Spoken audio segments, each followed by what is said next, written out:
다 같이 자리에서 일어나셔서 사순절 첫 번째 주일 예배를 하나님께 올려드리겠습니다.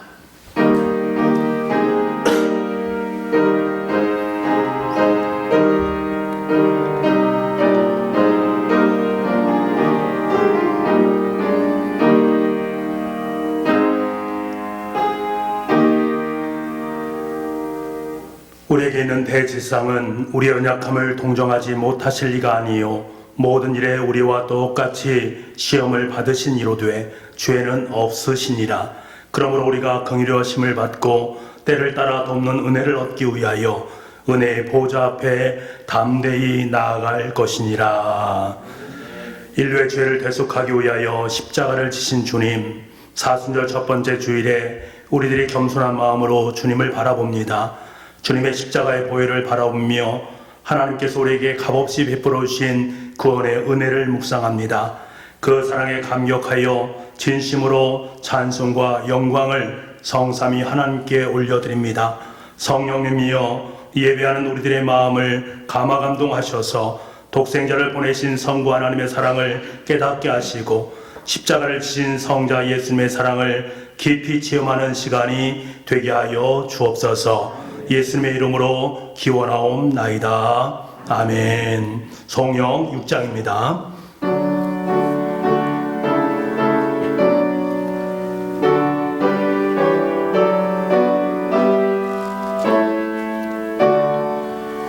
목소리 높여서 주 찬양하여라. 영광과 권세와 존귀와 위엄을 온누리 다스리시는 만왕의 왕께 돌려라.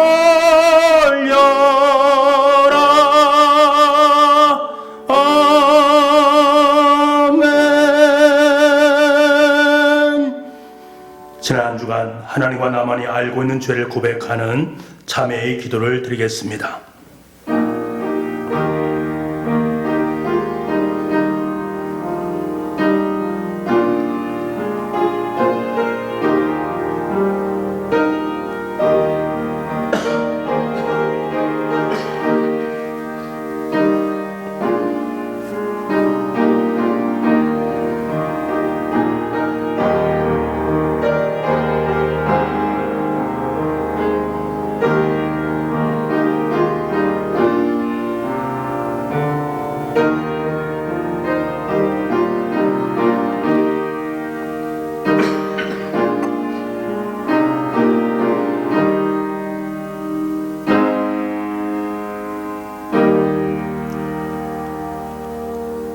자비하신 하나님 아버지, 이 시간 우리가 고백한 모든 허물과 죄를 용서하여 주시옵소서. 구함나니 주의 인자의 광대하심을 따라 이 백성의 죄악을 사하시되 애굽에서부터 지금까지 이 백성을 사하신 것 같이 사하시옵소서. 여호와께서 이르시되 내가 내 말대로 사하노라. 아멘. 다같이 사도신경으로 우리의 신앙을 고백하겠습니다. 나는 전능하신 아버지 하나님 전지의 창조주를 믿습니다. 나는 그의 유일하신 아들 우리 주 예수 그리스도를 믿습니다. 그는 성령으로 잉태되어 동정녀 마리아에게서 나시고 본디오 빌라도에게 고난을 받아 십자가에 못 박혀 죽으시고 장사된 지 사흘 만에 죽은 자 가운데서 다시 살아나셨으며 하늘에 오르시어 전능하신 아버지 하나님 우편에 앉아 계시다가 거기로부터 살아있는 자와 죽은 자를 심판하러 오십니다. 나는 성령을 믿으며 거룩한 공교회와 성도의 교제와 죄를 용서받는 것과 몸의 부활과 영생을 믿습니다. 아멘. 찬양과 경배 찬송 70장을 부르겠습니다.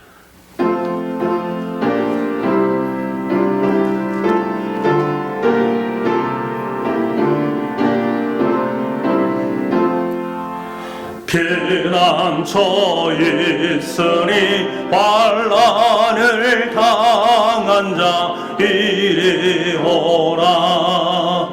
땅들이 변하고 물결이 일어나 산 위에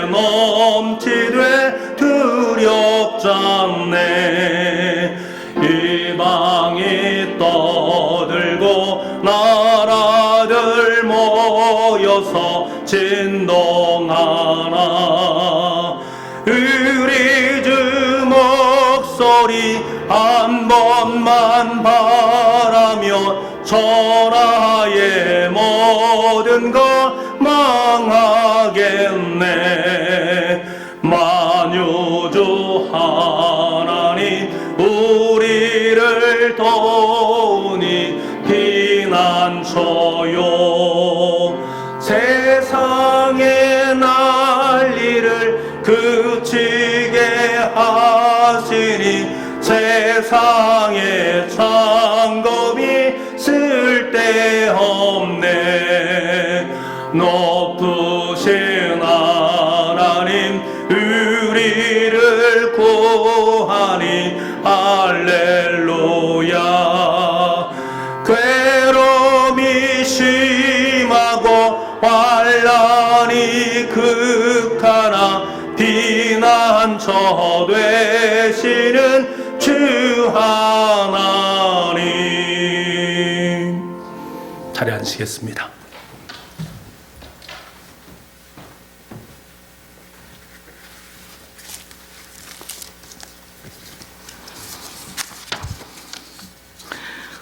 우리의 생사화복을 주장하시는 하나님 아버지, 어려운 가운데서도 이 시간 하나님의 사랑이, 하나님의 말씀이 그리워 귀한 전에 나올 수 있게 하시니 감사합니다. 비록 소수의 무리가 모였지만은 우리의 몸과 마음과 정성을 드리오니 이 예배를 기쁘게 받으시고 한없는 은혜 내려 주시옵소서. 말씀이 그립고 하나님의 종이 그립지만은 이 어려운 사태로 인해 교회에 나오지 못한 많은 성도들 한 가지로 은혜 받게 하시고 어서서 교회에 나와 마음 놓고 하나님을 찬양하며 은혜 받게 하여 주시옵소서. 주님은 우리를 위해 십자가에 달리기까지 하셨지만은 못된 저희들 그 은혜를 망각하고 그 사랑을 망각하고 지은 죄 다시 지고 또 다시 거듭하며 세상에서 방황하고 있나이다. 저희들의 부족함을, 인간들의 허물을, 교회 지도자들의 잘못을 이번 기회에 모두가 다 자복하고 회개하여 바로 서게 하여 주시옵소서. 저희들의 허물을 벌하시기 위해 코로나19가 창궐하는 줄 압니다. 잘못된 믿음이, 잘못된 욕심이 죄를 범하고 잘못된 욕망이 우상이 되어버린 현실을 바로 알며 돌아보고 회개하는 역사가 있게 하여 주시옵소서. 교계의 지도자들이 바로 서게 하여 주시고 오직 주님만이 우리의 구원자심을 알고 바로 가르치며 낮아지고 섬기는 주님의 참된 종들이 되게 하여 주시옵소서. 더 이상 적그리스도가 생기지 않게 하시고 그 악마의 구렁에 빠진 무리들 구원하여 주시고 보호하여 주시옵소서. 이 어려운 사태를 회개하며 기도로 이겨낼 수 있는 저희들에게 되게 하여 주셔서 병마의 고통에서 고생하는 수많은 사람들 깨끗하게 치유되고 이 어려운 난국을 헤쳐나가는 공무원, 의료진들을 바이러스에 감염되지 않게 지켜 보호하여 주시고 힘을 주시옵소서. 사랑하는 모든 성도들 한 사람도 코로나19 바이러스에 감염되지 않도록 지켜 보호하여 주시길 간절히 빌고 원하옵나이다. 사순절 기간을 경건히 오직 주님의 십자가만을 바라보며 회개하며 기도로 무장하게 하여 주시옵소서. 사랑의 하나님, 귀한 목사님 영육간에 강건하게 하시고 능력을 주시어서 주님의 피 묻은 복음을 전하실 때 갈보리 십자가를 생각하며 은혜롭고 성령이 충만한 은혜의 시간 되게 하여 주시옵소서. 거룩하신 우리 주 예수 그리스도 이름으로 감사하며 기도드리옵나이다. 아멘.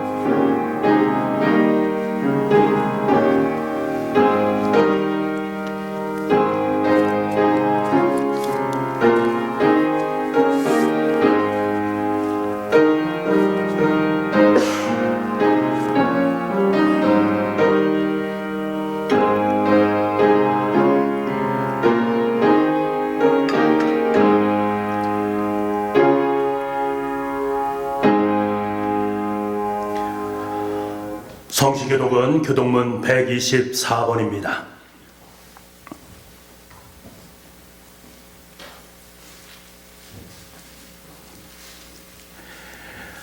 내 하나님이여, 내 하나님이여, 어찌 나를 버리셨나이까?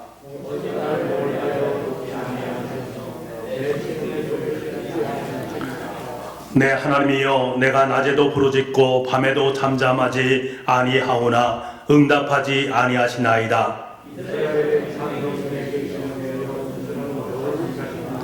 우리 조상들이 주께 의뢰하고 의뢰하였으므로 그들을 건지셨나이다.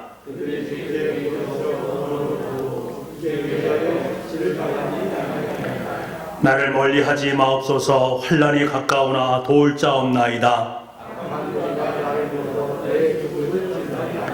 내가 내 모든 뼈를 셀 수 있나이다. 그들이 나를 주목하여 보고 내 겉옷을 나누며 속옷을 제비 뽑나이다.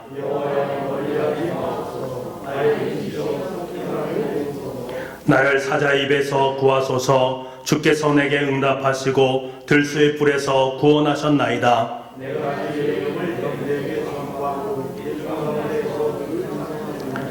여호와를 두려워하는 너희여, 그를 찬송할지어다.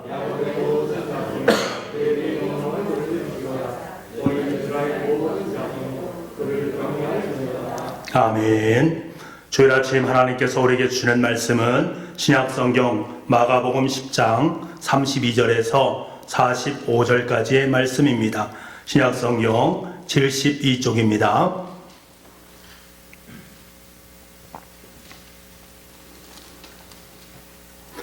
예루살렘으로 올라가는 길에 예수께서 그들 앞에 서서 가시는데 그들이 놀라고 따르는 자들은 두려워하더라. 이에 다시 12 제자를 데리시고 자기가 당한 일을 말씀하여 이르시되, 보라, 우리가 예루살렘에 올라가노니 인자가 대제사장들과 서기관들에게 넘겨짐에 그들이 죽이기로 결의하고 이방인들에게 넘겨주겠고 그들은 능욕하며 침뱉으며 채찍질하고 죽일 것이나 그는 3일 만에 살아나리라 하시니라. 세베대 아들 야고보와 요한이 주께 나와 여짜오되, 선생님이여, 무엇이든지 우리가 구하는 바를 우리에게 하여 주시기를 원하옵나이다. 이르시되, 너희에게 무엇을 하여 주기를 원하느냐? 여짜오되, 주의 영광 중에서 우리를 하나는 주의 우편에 하나는 좌편에 앉게 하여 주옵소서. 예수께서 이르시되, 너희는 너희가 구하는 것을 알지 못하는도다. 내가 마시는 잔을 너희가 마실 수 있으며 내가 받은 세례를 너희가 받을 수 있느냐? 그들이 말하되 할 수 있나이다. 예수께서 이르시되, 너희는 내가 마시는 잔을 마시며 내가 받는 세례를 받으려니와 내 좌우편에 앉은 것은 내가 줄 것이 아니라 누구를 위하여 준비되었든지 그들이 얻을 것이니라. 10 제자가 듣고 야고보와 요한에게 대하여 화를 내거늘 예수께서 불러다가 이르시되, 이방인의 집권자들이 그들의 임의로 주관하고 그 고관들이 그들에게 권세를 부리는 줄을 너희가 알거니와 너희 중에는 그렇지 않을지니 너희 중에 누구든지 크고자 하는 자는 너희를 섬기는 자가 되고 너희 중에 누구든지 으뜸이 되고자 하는 자는 모든 사람의 종이 되어야 하리라. 인자가 온 것은 섬김을 받으려 함이 아니라 도리어 섬기려 하고 자기 목숨을 많은 사람의 대성물로 주려 함이니라. 아멘. 하나님의 은혜와 평강이 여러분의 가정 가운데 함께 할 수 있기를 간절히 소망합니다. 지금 우리 민족은 코로나19 확산으로 말미암아 심각한 위기 상황에 처하고 있습니다. 이 감염증으로 말미암아 전국은 점점 오염되어져 가고 있고 향후 이것이 어떻게 전개될지 알 수 없는 불확실성과 심적인 두려움과 염려를 안고 하루하루를 살아가고 있습니다. 우리가 살아가면서 예고 없이 찾아오는 크고 작은 어려움들에 대해서 때로는 우리는 놀라면서 당황스러워합니다. 아마도 시편 91편의 기자도 마찬가지로 이러한 어려움 가운데 처해 있습니다.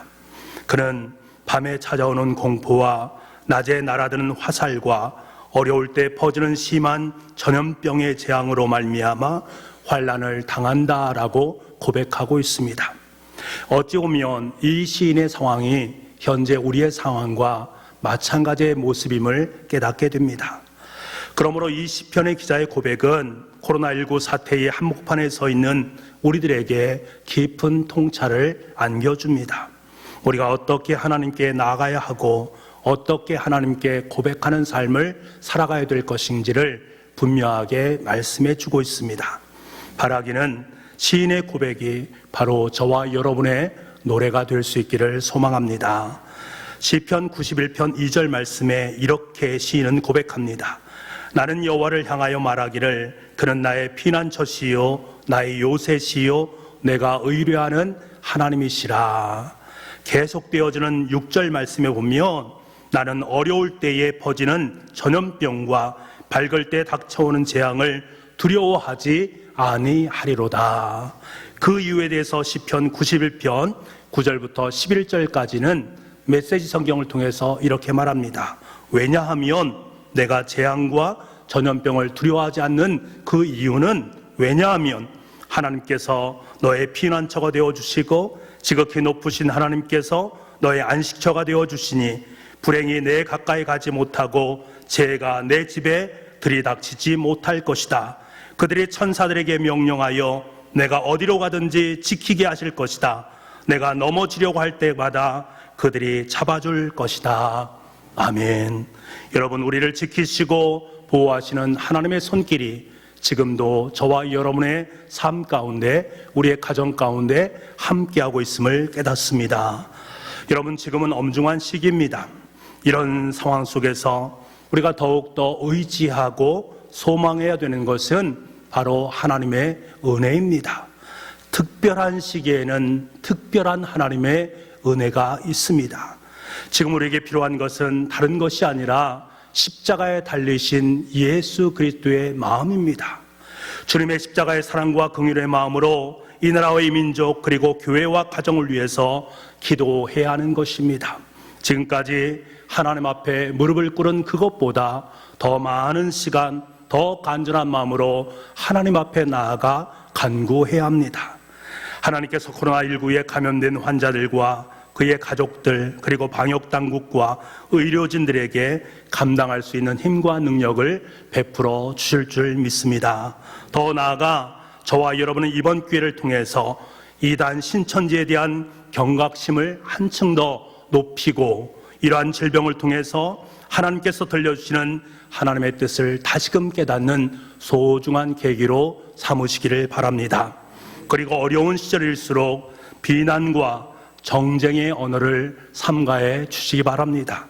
도리어 중보와 격려와 기도로 온 국민들이 위기를 극복해 나갈 수 있는 힘을 아름답게 모을 수 있기를 바랍니다. 비록 우리 모두가 함께 모여서 하나님을 예배하고 있지는 못하지만 우리의 마음은 늘 예배의 자리에 있어야 합니다. 이러한 시기에 우리는 더욱더 영적인 촉각을 곤두세워야 됩니다. 더욱더 가까이 예수 그리스도의 십자가를 바라보고 하나님을 가까이 해야 합니다. 그래서 우리 교회에서는 가정에서 드릴 수 있는 새벽 기도의 자료와 금요 성령 기도의 자료 그리고 주일 예배 실황을 교회 홈페이지와 밴드를 통해서 여러분께 제공을 하겠습니다. 참조하셔서 더욱더 예배와 기도의 자리에 전념할 수 있는 저와 여러분 될 수 있기를 간절히 소망합니다. 사랑하는 북부가정 여러분, 다시 한번 여러분께 당부드립니다. 이 엄중한 시국에 주님께서 우리에게 원하시는 것은 말씀과 기도의 자리에 서는 것입니다. 그리고 우리의 탐욕과 무절제함과 죄악된 삶을 철저하게 하나님 앞에 회개하는 것입니다. 그래야 할 때 하나님께서는 반드시 이러한 위기를 극복하게 만들어 주실 뿐만 아니라 더 크신 하나님의 은혜와 의로로 우리 사랑하는 교우들의 삶 가운데 함께 하실 것입니다. 여러분, 이 시간 하나님께서 저와 여러분에게 들려주시는 약속의 말씀을 우리 함께 믿음으로 고백할 수 있기를 원합니다. 역대하 7장 14절 말씀인데요, 이 말씀을 우리가 함께 한 목소리로 하나님 앞에 고백할 수 있기를 원합니다. 같이 말씀을 고백하겠습니다. 시작. 내 이름으로 일컫는 내 백성이 그들의 악한 길에서 떠나 스스로 낮추고 기도하여 내 얼굴을 찾으면 내가 하늘에서 듣고 그들의 죄를 사하고 그들의 땅을 고칠지라. 아멘. 이것이 바로 코로나19라는 위기의 상황 속에 있는 우리들을 향하신 하나님의 마음인 줄 믿습니다. 이 놀라운 치유와 회복의 은총이 이 나라의 민족 속에 온 지구촌 속에 충만할 수 있기를 간절히 소망합니다. 오늘 본문의 말씀을 보게 되면 같은 길을 걸어가고 있지만 정반대의 목적을 향해서 나아가고 있는 두 부류의 사람을 만나게 됩니다. 한 부류는 예수님이요, 한 부류는 제자들입니다. 예수님과 제자들이 함께 예루살렘으로 올라가고 있습니다.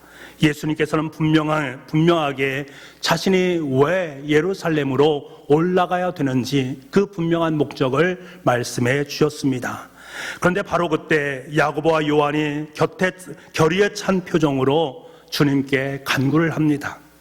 예수님께서 예루살렘 왕국을 접수하시면 자신들의 왕좌 좌우편에 앉게 하여 주옵소서라고 정치적인 청탁을 하게 됩니다. 한마디로 우의정과 좌의정 자리에 자신들이 세워달라라는 청탁이겠지요.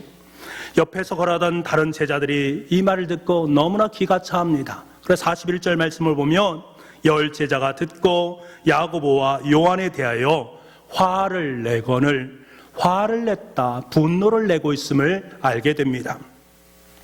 마태복음 20장에서는 이 사건을 좀 더 자세하게 설명해 주고 있습니다. 제자들 사이에서는 누가 더 큰 사람인가, 이것에 대한 격렬한 서열 논쟁이 있었음을 말씀하고 있습니다. 넘버 1, 넘버 2, 넘버 3, 넘버 12 서열을 정하느라고 서로 논쟁을 벌이고 있는 제자들의 모습을 만나게 됩니다.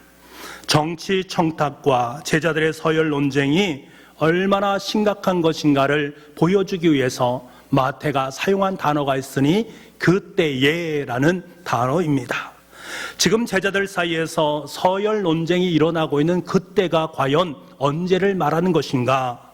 그때란 본문의 앞단락에서 일어난 사건의 때를 말하는 것입니다. 그렇다면 앞단락에서 무슨 사건이 벌어진 것입니까? 예수님께서 제자들에게 예루살렘에 올라가면서 이 여행의 목적에 대해서 분명하게 말씀하신 그때입니다. 그때가 언제인가? 마가복음 10장 33절에서 34절 말씀입니다. 제가 읽어드리겠습니다. 보라, 우리가 예루살렘에 올라가노니 인자가 대제사장들과 서기관들에게 넘겨짐에 그들이 죽이기로 결의하고 이방인들에게 넘겨주겠고 그들은 능욕하며 침뱉으며 채찍질하고 죽일 것이나 그는 3일 만에 살아나리라 하시니라. 지금 주님께서 무엇을 말씀하고 계십니까? 이 여행의 목적은 매맞는 것에 있고 조롱에 있고 십자가의 고난에 있다라는 사실을 너무나도 분명하게 말씀해 주고 있습니다. 이것은 이미 예수님이 3번째 말씀하시는 순환 예고입니다. 그럼에도 불구하고 예루살렘을 향해서 걷는 예수님의 제자들의 목적은 완전히 상반된 목적입니다. 동상이몽의 모습입니다. 같은 길을 걷지만 바라보는 목표점이 사뭇 다릅니다. 예수님은 세상을 향한 자신의 섬김을 완성하기 위해서 갈보리 십자가를 바라보고 나아가고 있습니다. 반면에 제자들은 세상으로부터 섬김을 받기 위해서 예루살렘의 황금 보좌를 바라보면서 나아가고 있습니다. 이런 점에서 정치, 청탁과 서열 논쟁은 예수님의 길에 정면으로 대치되는 것임을 알게 됩니다. 여러분, 오늘 우리의 삶도 주님과 함께하는 삶을 살아가고 있습니다. 하지만 우리의 마음과 생각은 전혀 함께하고 있는 주님의 길과는 다른 양상으로 나아갈 수 있습니다. 주님과 동상이목의 목적으로 살아갈 수 있습니다. 아무리 예수님의 이름을 부르고 기도를 하고 찬송을 부른다 할지라도 우리의 인생 전체가 주님이 가시는 그 길을 목적으로 삼지 않는다면 제자들처럼 전혀 엉뚱한 길로 나아갈 수 있습니다. 주님께서 예루살렘으로 올라가는 그 방향을 이해하고 주님을 따르지 않으면 결정적인 순간에 예수님과 다른 길로 들어설 수 있다라는 사실입니다. 자, 그렇다면 주님께서 걸어가신 그 길은 어떤 길입니까? 그것은 한마디로 말하면 섬김의 길이요 희생의 길입니다. 다시 말하면 십자가의 길입니다. 우리는 그리스도인입니다.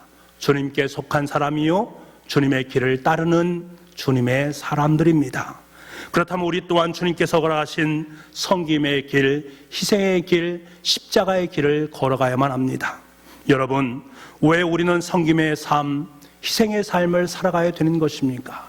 왜 그 길을 걸어가야만 하는 것입니까? 주님께서는 분명하게 우리에게 명령하셨기 때문입니다. 누구든지 나를 따라오려거든 자기를 부인하고 나를 따르라 라고 분명하게 명령하셨기 때문입니다. 그리스도인들이 십자가를 지지 않으면 결단코 주님을 따를 수 없습니다. 왜 그렇습니까? 예수님은 항상 십자가의 한쪽 끝을 자신이 짊어지시고 다른 한쪽 끝을 비워놓고 저와 여러분을 초청하시기 때문입니다. 그리고 나와 함께 십자가를 지고 가자고 말씀하십니다. 주님과 함께 십자가를 짊어지는 사람만이 주님과 함께 동행할 수 있는 자격이 주어지는 것입니다. 오늘날 우리가 십자가를 지고 주님을 따른다라는 것은 무엇을 의미하는 것입니까? 커다란 나무 십자가를 만들어서 어깨에 메고 다닌다는 것을 의미하는 것이 아님을 우리는 압니다. 십자가를 진다라는 것은 바로 주님과 같이 섬김의 삶을 살라라는 의미를 갖는 말입니다. 왜냐하면 십자가는 바로 인간을 향하신 하나님의 섬김의 결정판이요 완성이시기 때문에 그렇습니다. 그래서 십자가의 동의어는 바로 섬김, 희생이라고 말할 수 있습니다.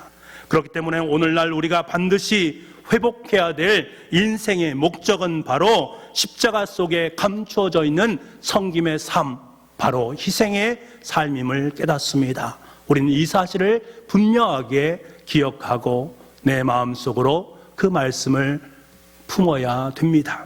자, 그렇다면 우리는 어떻게 하면 섬김의 삶을 회복할 수 있을까? 저와 여러분이 어떻게 하면 이 섬김의 삶을 살아갈 수 있을까? 먼저는 하나님 나라의 계산법에 대해서 분명하게 이해할 수 있어야 됩니다. 여러분 38절 말씀입니다. 38절 말씀. 예수께서 이르시되 너희는 너희가 구하는 것을 알지 못하는도다. 내가 마시는 잔을 너희가 마실 수 있으며 내가 받는 세례를 너희가 받을 수 있느냐. 예수님께서는 너희가 구하는 것을 알지 못한다라고 말씀하고 계십니다. 이 말씀은 영의정과 좌영을 구하는 야고보와 요한에게 하신 말씀입니다. 주님은 높은 자리를 구하고 있는 야고보와 요한에게 정말 높아지는 길이 무엇인가? 너희들이 전혀 깨닫지 못하고 있구나. 지금까지 내가 너희와 함께 살고 있음에도 불구하고 너희는 그 사실을 깨닫지 못하고 있구나 라고 말씀하고 있습니다. 여러분, 이 말씀은 무슨 의미입니까? 예수님은 야고보와 요한에게 세상적인 계산법을 버리고 하나님 나라의 원리를 이해하라 라고 말씀하고 있습니다. 세상적인 계산법과 하나님 나라의 원리는 다르다라는 거예요. 그러면서 말씀하시는 것이 바로 42절부터 44절까지의 말씀입니다. 여러분 함께 성경을 찾아보시고 이 말씀을 함께 읽어보도록 하겠습니다. 42절부터 44절 말씀입니다. 같이 읽겠습니다. 시작. 예수께서 불러다가 이르시되 이방인의 집권자들이 그들을 임의로 주관하고 그 고관들이 그들에게 권세를 부리는 줄을 너희가 알거니와 너희 중에는 그렇지 않을지니 너희 중에 누구든지 크고자 하는 자는 너희를 섬기는 자가 되고 너희 중에 누구든지 으뜸이 되고자 하는 자는 모든 사람의 종이 되어야 하리라. 아멘. 이방인의 집권자들과 고관들이 행하는 방식으로 너희들은 인생을 살아서는 안 된다라고 말씀하고 있습니다. 왜 그렇습니까? 이것이 바로 세상적인 계산법이라는 거예요. 교회 공동체, 하나님 나라에서는 전혀 통하지 않는 원리, 그 원리를 가지고 이 땅의 삶을 살지 말라라고 말씀하시는 주님의 음성입니다. 사랑하는 여러분, 이 세상은 힘의 논리가 지배하지 않습니까? 세상은 위대함을, 권력과 소유물, 명성, 지위 측면에서 정의를 합니다. 그래서 우리가 다른 사람들에게 이것저것을 지시할 수 있는 위치, 다시 말하면 다른 사람에게 섬김을 받는 위치에 있는 것이 참된 성공이다라고 여기고 있습니다. 이것이 세상적인 계산법, 즉 힘의 논리가 작용되는 세상입니다. 여러분, 이제 선거철이 다가오지 않습니까? 선거철이 되면 우리가 매번 경험하는 것이 있습니다. 선거에 입후보하는 후보자들은 한결같이 국민을 섬긴다라고 말씀하십니다. 그러면서 연신 선거철이 되면 백성들을 향해서 고개를 숙이고 굽신굽신하는 모습을 보게 됩니다. 그런데 그분들이 정작 국회에 들어가게 되면 그 겸손은 어디로 가고 권력의 힘이 작동되는 모습을 만날 때가 참 많이 있습니다. 서로 자신의 정당성을 말할 때에 꼭 하는 말이 다 국민의 뜻이다. 이것이 국민의 뜻이다 라고 말합니다. 국민을 위한다 라고 말을 하면서도 정작 그 내면 속엔 국민이 아니라 욕망의 또아리가 있는 모습들을 만날 때가 참 많이 있습니다. 왜 이런 일이 발생하는 것입니까? 희생과 섬김의 부재입니다. 희생과 섬김이 없기 때문에 말로만 하는 것입니다.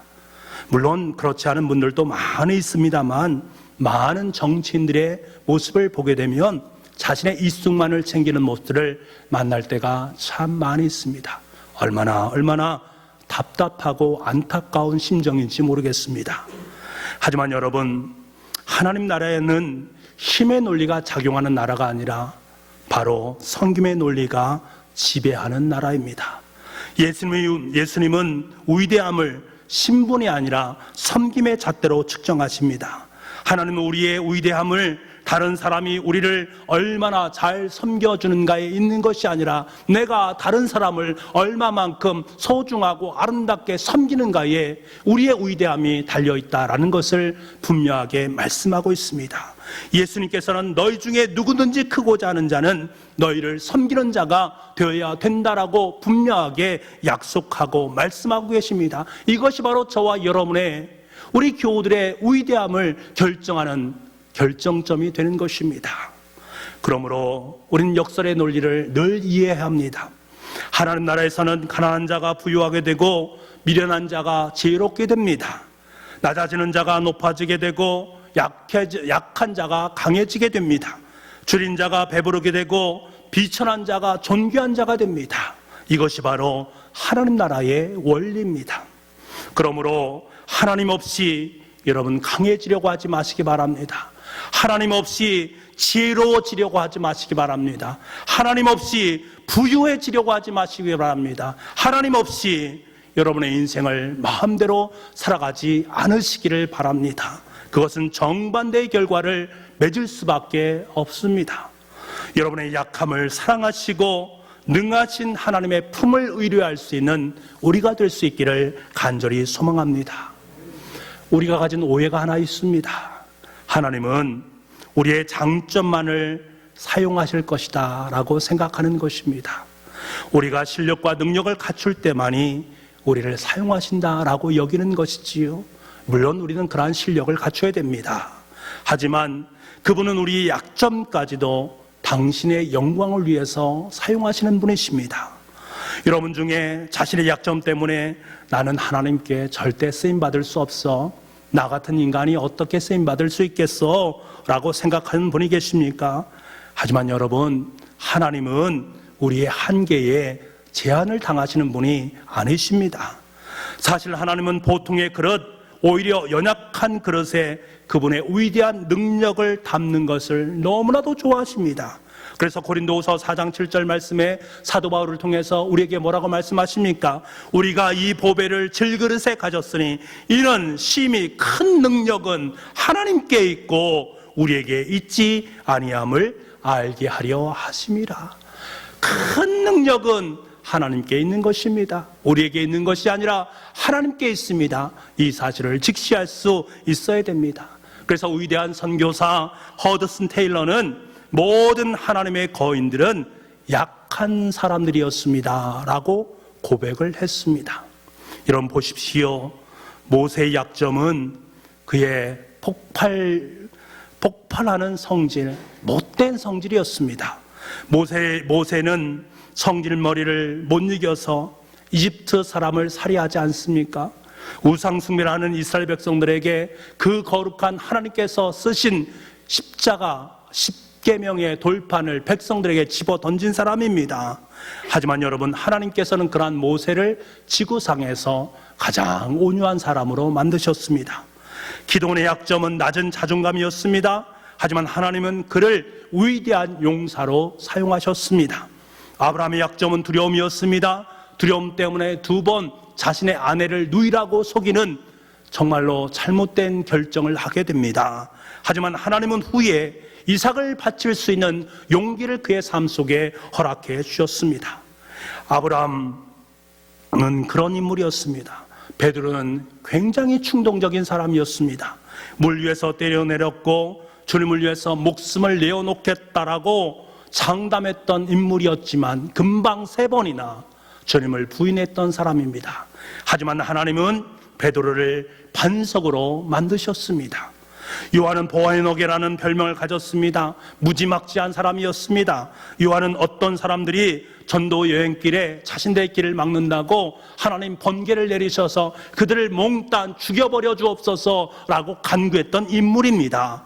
그러한 인물이 말년에 그의 별명은 사랑의 사도로 변했습니다. 하나님께서 그렇게 만드셨던 것입니다.